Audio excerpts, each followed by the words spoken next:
Oke teman-teman, sekarang saya ajak teman-teman flashback ke belakang, di mana di zaman itu sebuah software kasir biasanya dijual dengan cara skema sekali bayar di awal untuk selamanya. Sudah nggak ada biaya lagi, biaya tahunan ataupun biaya bulanan. Kita bahas positif dan negatifnya ya dengan skema seperti ini. Kita bahas positifnya dulu. Nah, positifnya adalah pelanggan jadi ngeluarin duit cuma sekali aja di awal. Nah, negatifnya dengan skema ini adalah pelanggan harus ngeluarin duit lebih banyak di awal.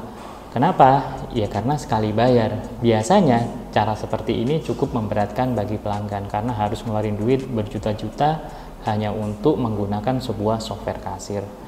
Negatif yang kedua adalah bagi penyedia software itu sendiri. Jadi penyedia software sudah nggak dapat duit lagi, cuma sekali bayar doang. Padahal yang namanya software kasir itu perlu di treatment.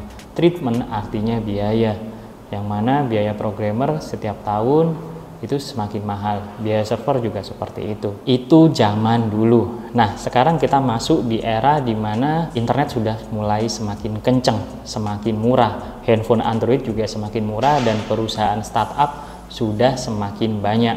Nah, skema aplikasi kasir pun juga berkembang. Yang awalnya dari skema sekali bayar untuk selamanya berkembang menjadi skema berlangganan.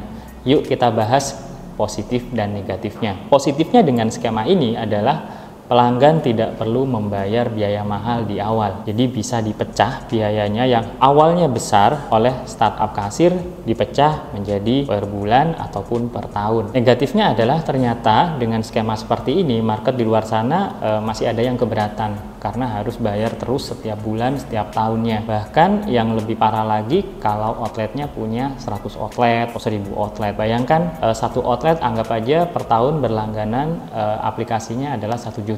Kalau punya 100 outlet artinya setiap tahun mereka harus mengeluarkan budget 100 juta hanya untuk sebuah software kasir. Karena fenomena seperti itu mulailah market menjadi kreatif. Mereka selalu mencari software kasir yang murah. Nggak peduli pelayanannya seperti apa, yang penting murah. Ini nggak bagus bagi pelanggan dan nggak bagus juga buat penyedia software kasir. Kenapa? Ya tentu saja kalau harganya murah, gimana perusahaan software bisa bertahan? Kecuali di funding. Kalau di funding terus-terusan pun juga nggak bagus. Ini menarik dan ini jadi tantangan bagi kami di Nutapos. Gimana caranya agar pelanggan tetap bisa menikmati produk yang bagus, pelayanan yang responsif, dan harga yang murah. Tapi penyedia software kasir pun gimana caranya tetap bisa untung walaupun tanpa investor. Setelah kami berpikir keras, akhirnya kami menemukan solusinya. Sebelum saya bahas solusinya, yuk kita bahas para pihak yang terlibat terlebih dahulu. Dari dulu yang terlibat di sini adalah dua pihak, penyedia software kasir dan outlet, menjual dan ini membeli. Ini aja dari dulu yang diotak-atik. Akhirnya ya muncullah kompetitor, harganya cari murah-murahan, yang ini pengennya murah, yang ini pengennya mahal, nggak selesai-selesai. Kenapa kita nggak masukkan satu pihak agar problem ini jadi selesai? Yang mana pihak ini tidak boleh ada tanggungan operasional. Pihak ini harus orang yang happy. Siapakah pihak ini?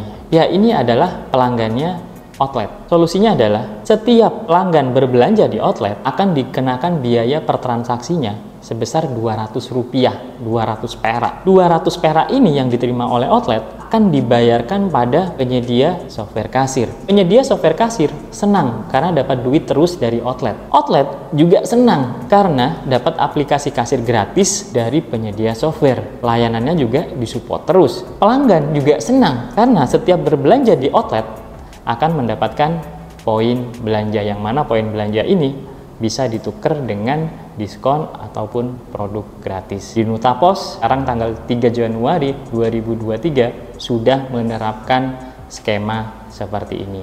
Kami yang pertama di Indonesia. Klik link di bawah, share video ini sebanyak mungkin jika kalian suka dengan cara berpikir kami. Terima kasih.